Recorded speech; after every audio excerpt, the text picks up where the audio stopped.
Welcome to another episode of True Abundance InTRUview. I'm Jeff Kraft. Now we are back in Torrance, California. Now if you remember, we've actually been to this location before, but it was Tanaka. This time we're going to be highlighting Puche Dental Lab. Now Puche Dental Lab, they've been around for a long time, since the 1960s. Now they also support dentist offices all over the country through technical support and even a learning center. I'm going to be chatting with LJ, the guy who kind of runs it all. Here he is. How are you? How you doing, bud? Nice to meet you. Nice to meet you. I like your outfit. Oh, thank you. Looking sharp yourself. Well, thank you. So I want to walk the lab. I want to find out a little bit more about it because we saw one side on episode 1, season 1. This side, let's dive more into the lab. What do you say? Absolutely. Perfect. I'll lead you this way. Perfect.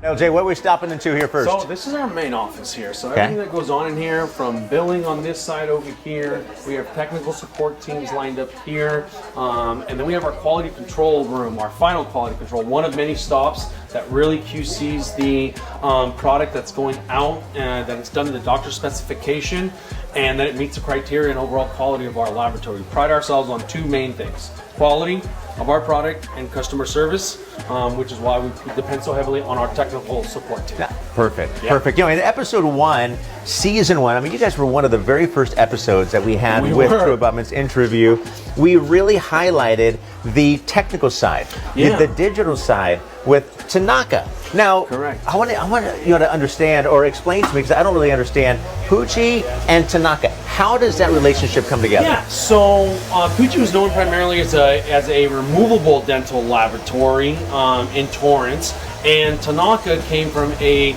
digital crown and bridge background in Gardena, which are our back door to each other. So we were always working together in some aspect. They were doing some work for us, we were doing some work for them to help each other out, and we just decided that maybe an acquisition would be the best way to move forward and bring everything in under one roof, and then that way we could all grow together.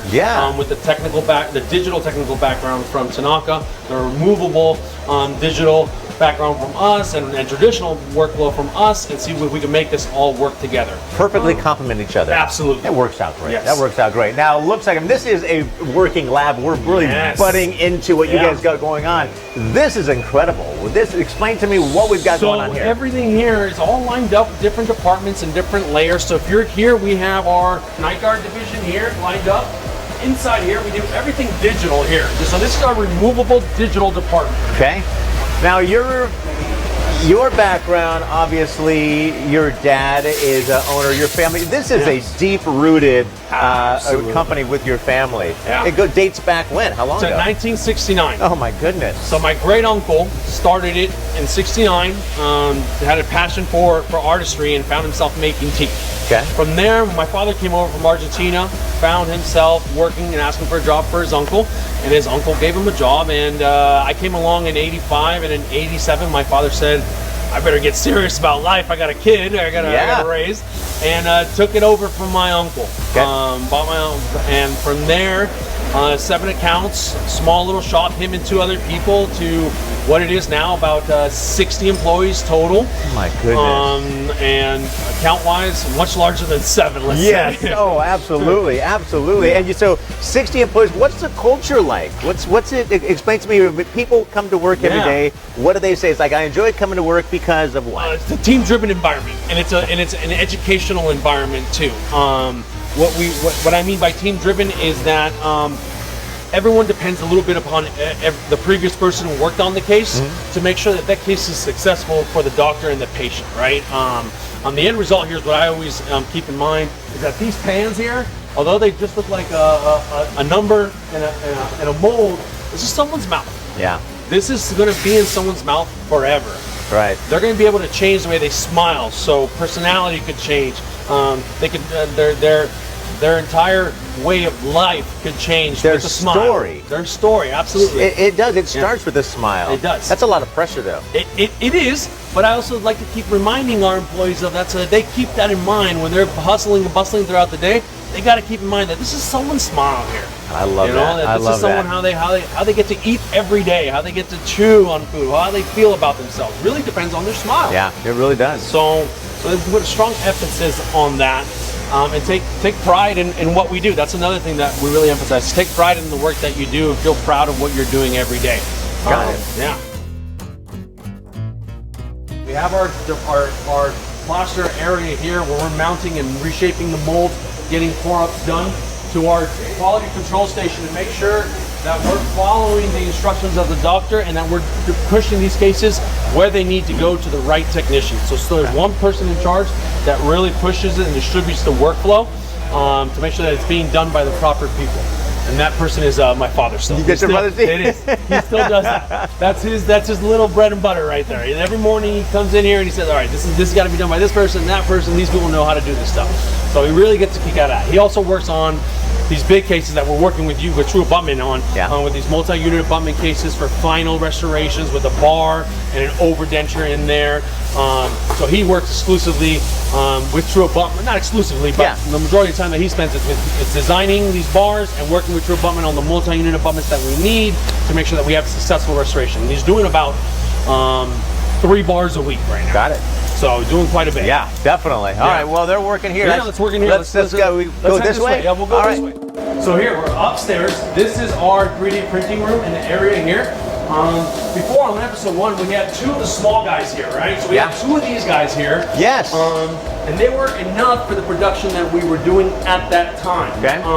As we got more heavily involved with implants specifically, we just started getting overwhelmed with iOS scans, and now we need printed models for implant and abutment implants. And as true abutment notes, we've just been pushing everything that way, everything that we can for manufacturing that we can't do here, which is abutments, all abutments. Yeah. So this was not good enough for us anymore. So we had to upgrade to an M3. So this is an M1. We skipped the M2 and we went straight to an M3 here. And how exciting is 3D printing? I mean, 3D printing, it absolutely, it totally reshapes the industry. And it's just beginning. We're just kind of getting started, right? But it's absolutely the most exciting part of the dental industry right now. Yeah. What we can do with 3D printing, how big it's gotten, and that we're just reaching the tip of the iceberg. So, as I mentioned, we have Tanaka and Puche, correct? Yeah. So right here is our Tanaka team. So we're doing our digital designs here. We do our building of models, custom abutments. They are kind of like the communication channel for everything that comes in. Their job is to kind of direct it back out where it needs to after processing their job. I got to tell you, this is a machine. You guys have an absolute machine. Yeah. The Puche team is here. What we do here is the same exact thing, just on the Puche side and the Tanaka side, right? Yeah. It's important for us to keep things separate. Tanaka has a certain level of expertise, and Puche has a certain level of expertise as well, right? So we give our doctors an option to select their own pathway. Stay in their lane. Stay in their lanes, absolutely. Okay. Yeah. We're entering the milling room now. Okay. All right. Dusty, so I apologize. No, it's fine. We have our 2 It's not my first milling room. Yeah, so we have our 2 mills here, and they work pretty much all day. And after they're done working all day, we load them up and we let them kind of run themselves at night. So the final step in this process, after we've sent the models to be printed on carbons, after we've sent the crowns to be milled in the milling room, and after we've sent the abutments to True Abutment to have them milled and sent back to us, we put it all together, and we have the final stage, which is either going to be a porcelain layered restoration or a stain and glazed restoration. Okay. So now we're going to be walking into this area where I think the true artistry, they're all artists. Yeah. Don't ever call them not an artist. Right, of course. But I really think that a lot of what the life that comes from a tooth, The character, the personality of the all tooth that is done here. So what we're doing here is we have staining and glaze stations here where we're basically staining, putting some color and life into this tooth, baking it, making sure that we are having the ideal shade that is requested from our doctors. Okay. And if we have that, then the patient will be accepting of the case, and the patient will be happy. And that's what we really try to do, is make patient satisfaction is really what we're here to do. Yeah. Really. That's right. Yeah, so these stations here are all pretty much the same, whether we're working on Emax, zirconia, we're really trying our best to work with the best materials, best companies, and stay connected with these companies to make sure that we're getting the best product. And if any questions ever come up, and that we're always able to reach out to them because of our partnerships with these companies.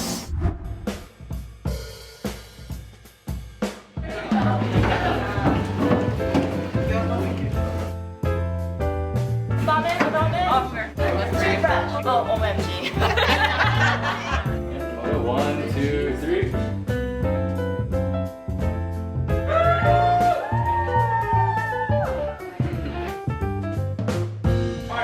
There's cake, everyone. There's Just take the whole cake.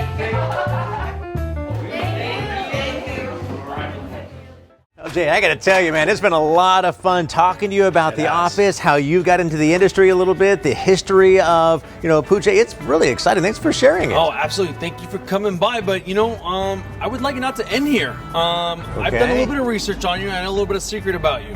What's that? I heard you like boats. Yeah, speaking of my heart, I do. I love boats. Well, I happen to have a boat at the marina. If you have a pair of change clothes, why don't we head over there? Man, I think I love you. All right, let's go to the boat. Let's get out of here. See ya. Let's go.